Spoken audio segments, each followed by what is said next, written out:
Hi, my name is Steve. Welcome to my shop. Today is part 4 and the final in the series comparing dual dowel joinery versus the domino. And in this video series I'm going to clarify some things that perhaps might have been misunderstood or not clearly communicated in the earlier videos. So the purpose of this review was really twofold. One was to determine whether the Triton dual dowel joiner was a suitable or low-cost alternative to the Festool Domino. And the second purpose of this video was to compare the Triton dual dowel joiner with the Mafell duo doweler. And those were the two reasons for this review. I purchased this Mafell about 4 years ago.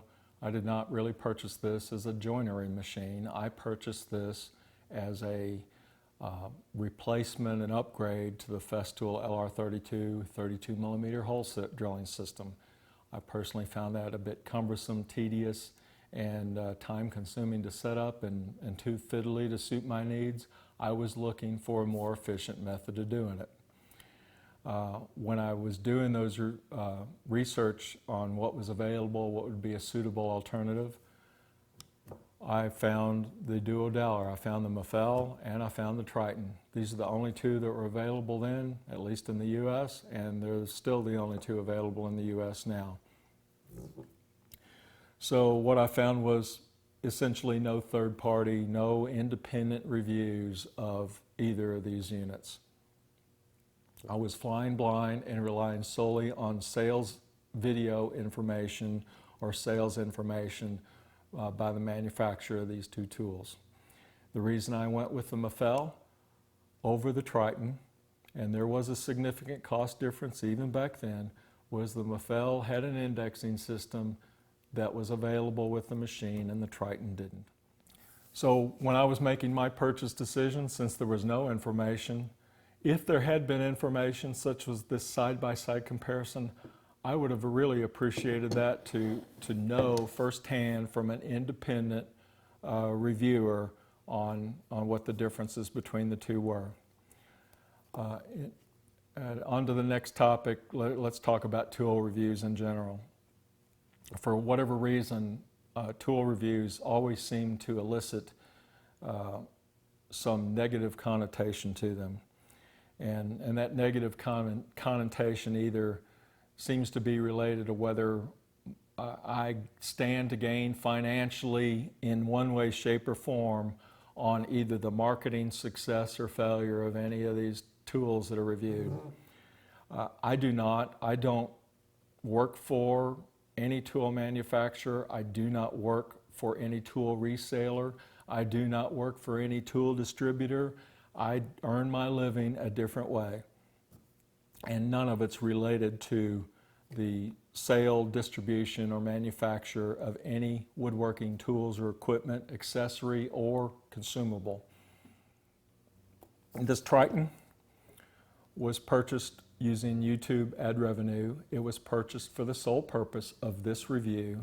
I had intended on, at the completion of this review and after building a few projects demonstrating the usefulness of this, that I was going to give this away to someone who could not afford a woodworking joinery machine. That's really changed because if I couldn't get acceptable results out of this as an experienced woodworker, how would I expect an inexperienced woodworker to get good results? So that's kind of out of the question now. Just to clarify, every one of these tools I purchased at the going retail rate. I did not get any special discounts. I did not get any special considerations. I purchased my tools just like everybody else does. And that should put this financial interest thing to rest, or at least I hope it does. There was one instance where a tool reseller provided me an accessory, a woodworking accessory at no cost to me for the purpose of a review. I made it very clear at the onset of that it was provided at no cost to me so that you, the viewer, could make a reasonable, rational decision on what the results of that were. And on all my review videos, I try to show how the tool actually performs and now not how I hoped it would perform. So let's get on to some viewer questions. And this has come up several times. Why are you going to Dowels, or why would I choose Dowel joinery over Domino?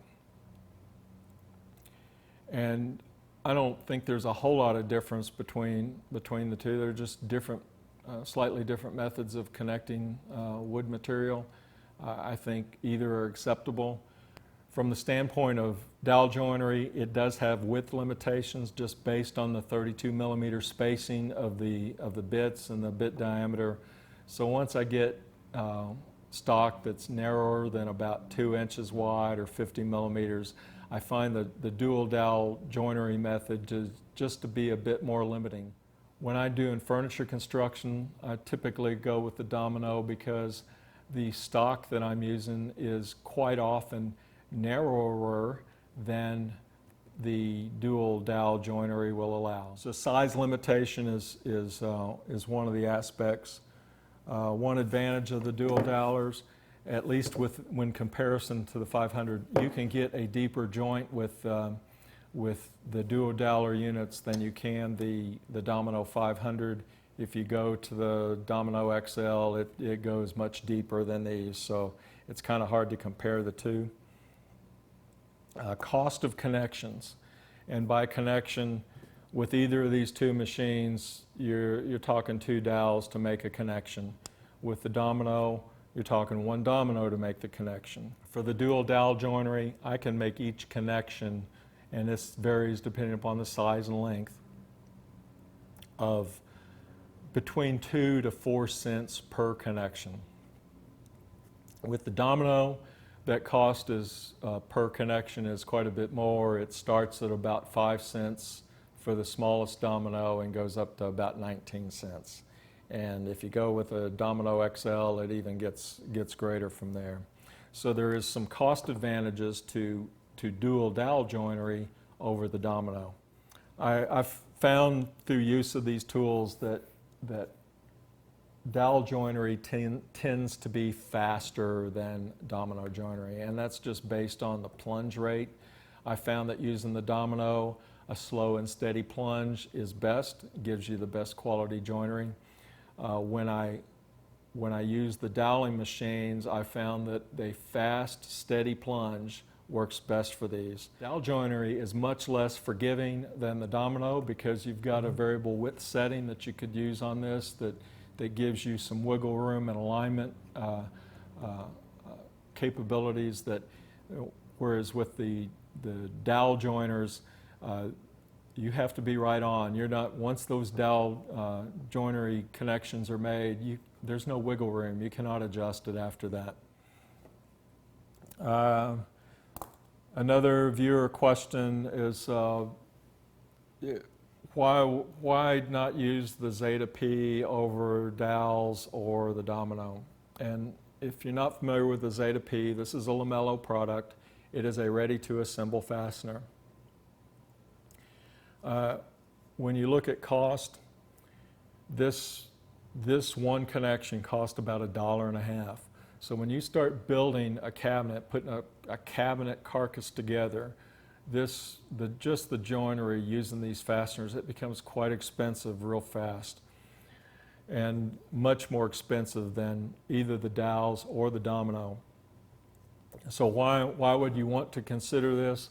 My shop, I have very limited floor space, and when I build cabinets or shelving, I just don't have the space to keep a bunch of cabinets assembled.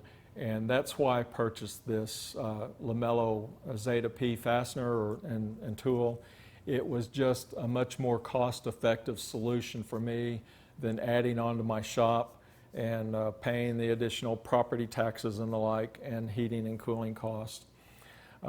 Another thing I've found on this, one big advantage to the Zeta P fastener is that particularly if you use melamine or particle board core products or veneer core, or not veneer core, but MDF core products, those sheets are incredibly heavy, and when you assemble a cabinet, it becomes heavy.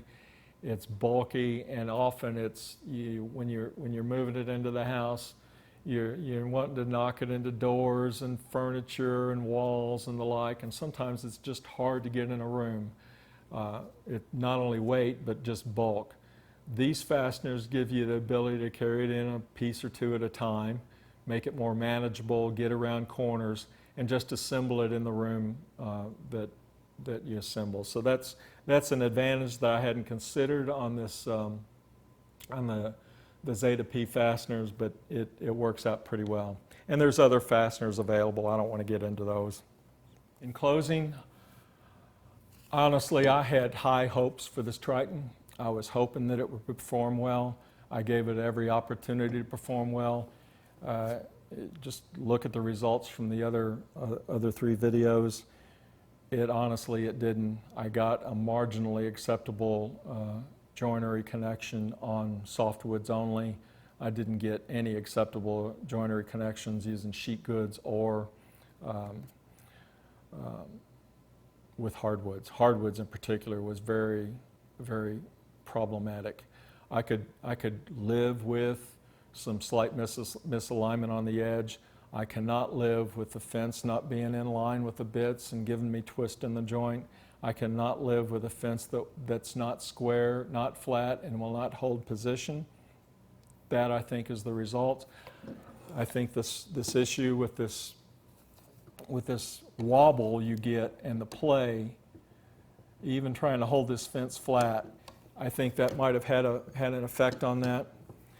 I hope Triton sees this video or these video series. I hope they actually look at their tool and what they're delivering to their customers critically and act to improve it. I think with some improvements that this tool, while it might cost a bit more, could be made a very viable low-cost alternative to the Domino or even the Mafell. Right now, it's not there. Anyway, I hope you've found this information useful, and hopefully, you'll take it in the manner it's intended. If I've made a comment that you don't agree with, that's just the way of opinions. Everybody's got one, and to us, it's right to us.